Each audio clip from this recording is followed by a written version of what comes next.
souviens, quand j'étais junior, il y avait une ligne dans le journal que c'était écrit « Vive le style broche à foin ». Parce que j'étais un peu tout partout. Je me tirais en glissade, les deux pad stacks, comme on dit, je plongeais tout partout.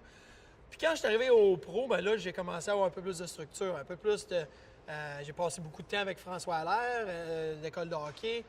J'étais allé en Suisse avec, alors j'ai appris un peu plus le papillon, le bloc, les choses que j'avais de besoin pour continuer à avoir du succès dans la Ligue nationale. J'ai continué à travailler là-dessus pas mal.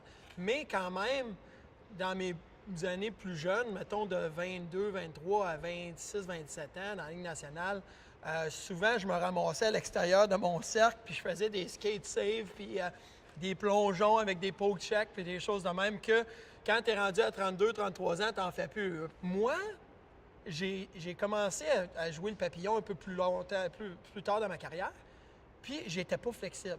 Fait que moi, mon papillon, c'était comme aller à genoux. J'avais pas là, le flair. Fait que les lancers qui étaient déviés, puis qui passaient juste sur le bord de mes jambières, souvent, j'étais pas capable de les avoir.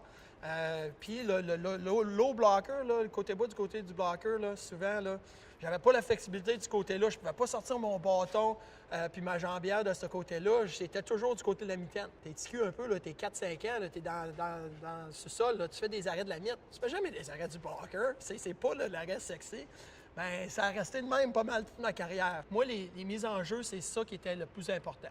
S'il y avait une mise en jeu dans ma zone, j'étais sur mon coin, je regardais, OK, là, les défenseurs. C'est-tu un gaucher et droitier, ce qui ferait qu'il n'y aurait pas de one-timer, ou c'est-tu un droitier-gaucher? Oups, là, s'il y a gang là, il y a un one-timer tout de suite. Si on jouait contre le Canadien, puis tu avais Sheldon Surrey qui était là pour prendre le one-timer, bien, je regardais, OK, un droitier, oh, je me plaçais comme ça, tu sais. Je me préparais là, à anticiper là, que le one-timer s'en vient. Tu sais.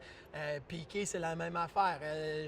Zdeno Chara, c'est la même affaire. C'était tous des joueurs que tu savais que, oups, sont sur la glace.